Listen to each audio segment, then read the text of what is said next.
Hi Year 5, welcome to your Reading for Pleasure time this Monday afternoon. It's Mr Mills here this week, reading to you for 15 minutes each day. Today I've chosen to start us on a new book to go with our new narrative that we launched this morning. So The Greatest Showman talking about dreams and aspirations and being the best that you can be and linking it into our school values is something that I thought was really important, and I thought a brilliant book for us to read is one we've had a little look at already right at the beginning of the year, which is this book, You Are Awesome by Matthew Syed. Now I know that some of you may have bought with your World Book Day vouchers that we gave out in school this book, which was a sequel to the original book that I'm going to start reading with you today. What I'm going to do, perhaps if we get through this book, is to have a go at looking at this book and reading through this with you in the next couple of weeks. So we'll see how we get on. But if you have either of these two books at home, it'd be really nice if you could read along with us and follow along as I'm reading to you, because I know a number of you do have these books at home, which is brilliant. So, You Are Awesome by Matthew Syed. Let's get into the first bit of the book.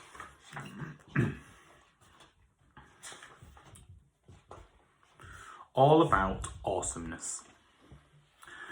Getting good at stuff is not as hard as you might think. In fact, anyone can get much better at almost anything. But you're busy, right? Tell me about it. There's so much to do. Sports, hobbies, time with friends, keeping up with homework. Finding the time to do everything can be a challenge. Trying to be good at everything can be even harder. That's where this book comes in. It's going to let you into the secret to being awesome and tell you things that people at the top of their game know about success. If you've got a friend who seems to be ace at exams with no effort, or a brother who is annoyingly better than you at tennis, or even if you just feel like you're not quite sure what you're best at, then this book is for you. What's involved? Well, we're going to get up close and personal with success, delve inside our brains to understand how we learn new things, and equip you with strategies to build your confidence and fulfill your potential. We'll bust some myths along the way about what it takes to stand out from the crowd, share some stories of how super successful people made it to the top, and provide all the support and advice you need to achieve your personal awesomeness. So, if you're up for the challenge, let's get started. We haven't got any time to waste if you want to become an awesome vlogger, pianist, physician, tennis ace, chess grandmaster, deep sea diver, heart surgeon, prime minister, computer hacker, MI6 agent, footballer, mathematician, archaeologist, teacher, plumber, barista, chef, travel writer, dog groomer, TV presenter, basketball player, rock star, astronaut, or cheese sprayer. Nope, me neither on that last one, but apparently it's a thing. And if you're going to be one, you might as well be awesome at it. Oh, and by the way, that perfect selfie, that great math result, or the amazing piano performance, if they were lying if they said they didn't practice. Chapter 1, From Kid Average to Kid Awesome. Imagine a very ordinary kid living in a completely ordinary street on the outskirts of a totally ordinary town. You can probably see where we're going with this.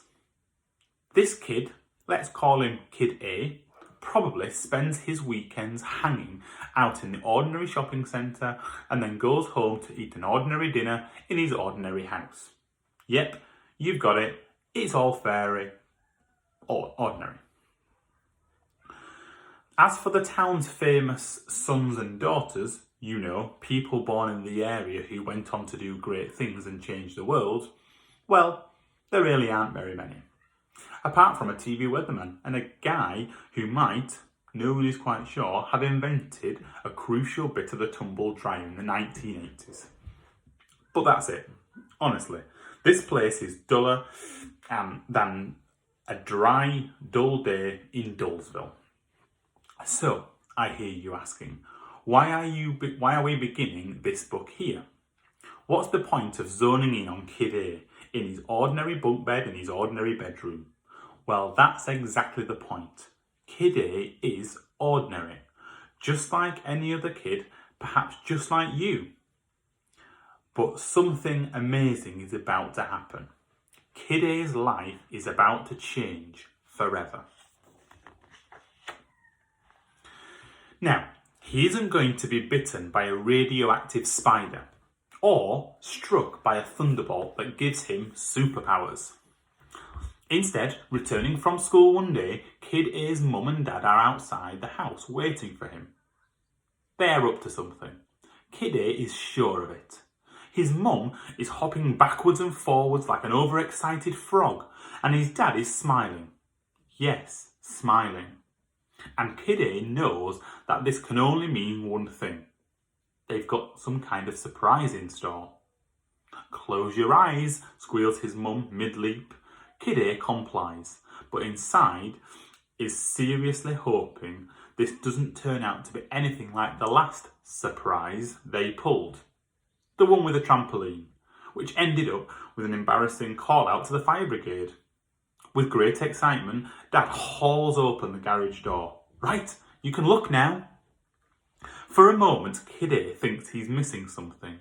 His parents stand beside him, beaming with pride. It's a table, says Kid A, sounding puzzled. I know it looks like an old table, said his dad, springing forward, but see, it's a table tennis table.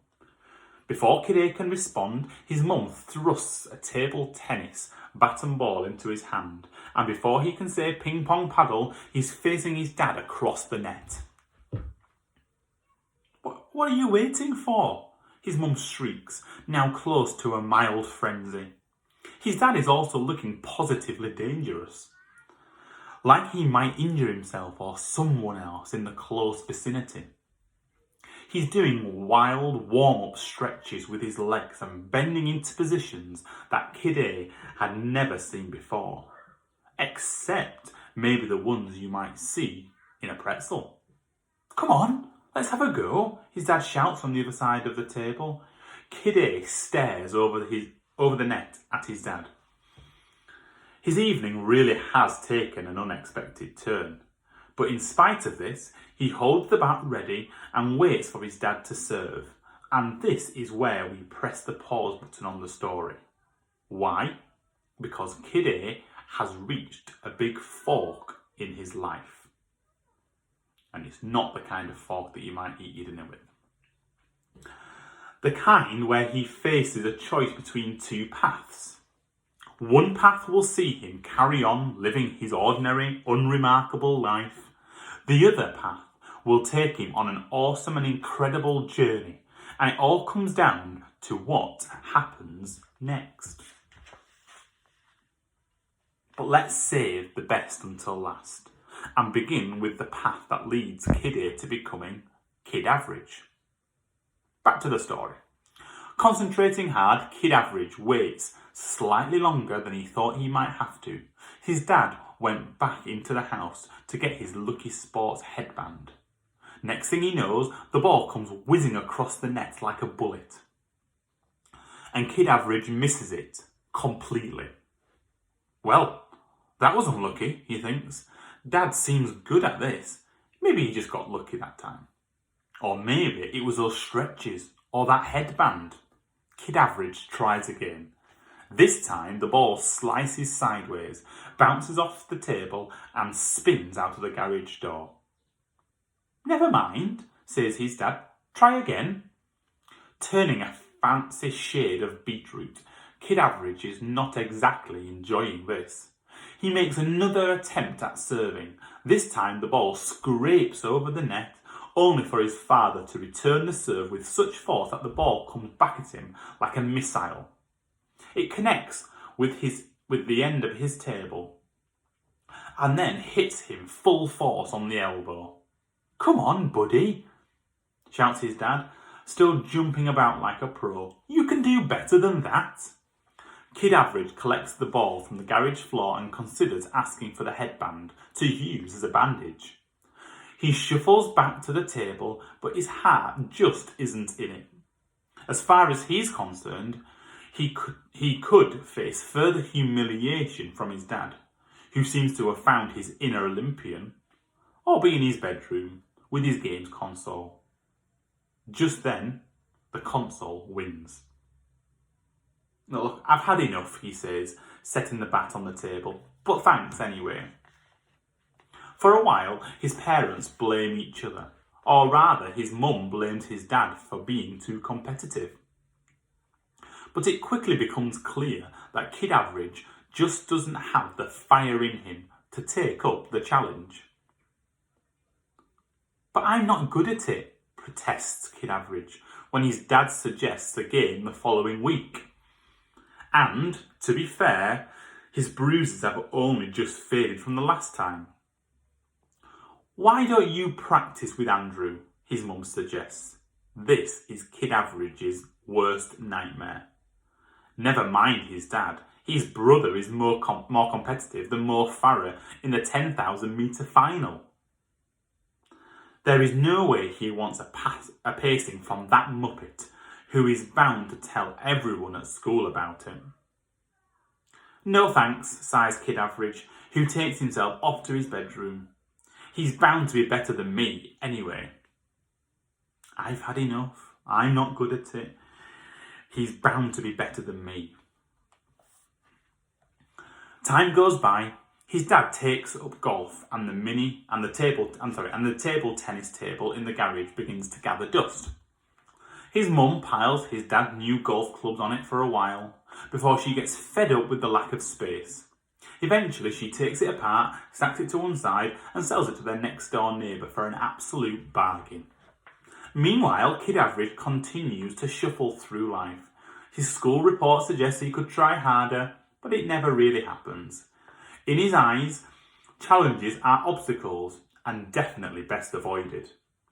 Instead, he ignores his parents' plea to get out more and rarely leaves his room. There, with his console in hand and snacks within easy reach, he sets about, doing nothing. It's fair to say that Kid Average is living up to his name.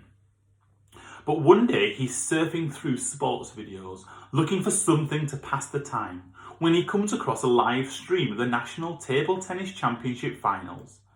Seeing this brings his not-so-amazing ping-pong debut back to him. The match is taking place inside a huge hall, watched by hundreds of spectators. The camera zooms in on the player with the ball in his hand. He's totally focused and completely calm. As if, perhaps, he's been working towards this moment for a long time. Kid Average sits up straight. His attention is glued to the screen. Because the player on the screen in front of him, preparing to serve for the championship, looks strikingly familiar. Kid Awesome. Now let's rewind to the point where Kid A's story reached that fork in the path. He's facing his dad across the net. Remember, Kid A's first attempt at hitting the ball goes seriously badly wrong. The second try is worse, and the third attempt results in a bruise the size of a table tennis ball on his elbow. Unlike Kid Average, however, he doesn't give up. Instead, he feels some kind of knot in his stomach. At first, he thinks it might be the 2 chocolate bars he'd had at afternoon break. But that's not it. It's something else. He realises that he wants to put up a fight to get a bit better and to show his dad that he can win at least 1 point off him. Okay, so he knows he's got some improving to do. Actually, that is the understatement of the millennium. He's got absolutely stacks of improving to do, but instead of putting down the bat and burying his head into his laptop, he tells himself that, if he tries, in time, he might just do better. After all, what's the worst that could happen? At the very least, his mum might dial down the excitable frog moves. So rather than quitting right there and then, he picks up the ball and tries again. And again, and again, and again. Okay, so you get the point. An hour later, he's yet to score a point against his dad, but he's quite a lot better. There have been no further ping-pong-induced injuries, and he is learning from the experience. Every now and then, he even surprises himself with a half-decent return serve, and there was almost a moment where he put a shot past his dad. Now, admittedly, Kid A is not going to win any prizes, yet, but he's making minor improvements, and he's definitely a little better than totally useless. And what's more, he's quite enjoying it. It turns out that this surprise was one of his parents' better idea. While Kid Average has decided he's no good, he's given up completely and gone to bed. Kid Awesome is determined and sticks to it. He really wants to improve. Not just by a little bit, but as far as he can take things. Kid Awesome is set on becoming the best table tennis player he can, and he realises that this all comes down to how often he can get in the garage to practice. He starts to love the game, so much so that he has even started thinking about asking his brother to help him practice. Strangely, Kid Awesome has stopped minding that his brother might be better than him. Well, that's not quite true. He minds a bit less. Because the fact that his brother is better forces Kid Awesome to work even harder at the game. Together, the pair put in so many hours at the table that their dad has to check on them to make sure that everyone is still in one piece. But thanks to spending so much time with the bat in hand, Kid Awesome starts to learn from his mistakes and pick up skills that no amount of stretching from his dad or brother could ever hope to match. We'll leave it there for today, but have a think. Kid Awesome, Kid Average. I've heard a number of you over the last couple of days talking about finding bits difficult, learning from home and so on. But perseverance, keeping going, doing the best that you can do, having that drive is such an important skill and such an important quality, particularly in these really tough, difficult times. Have a think. When tomorrow's maths or tomorrow's English or your afternoon learning gets a little bit difficult, be Kid Awesome. Be that one that sees it through to the end. You might have a story of that happening already in your life. If you do, let me know. When was the last time that you persevered and you saw that difference for giving it everything that you could? Have a good afternoon. See you tomorrow.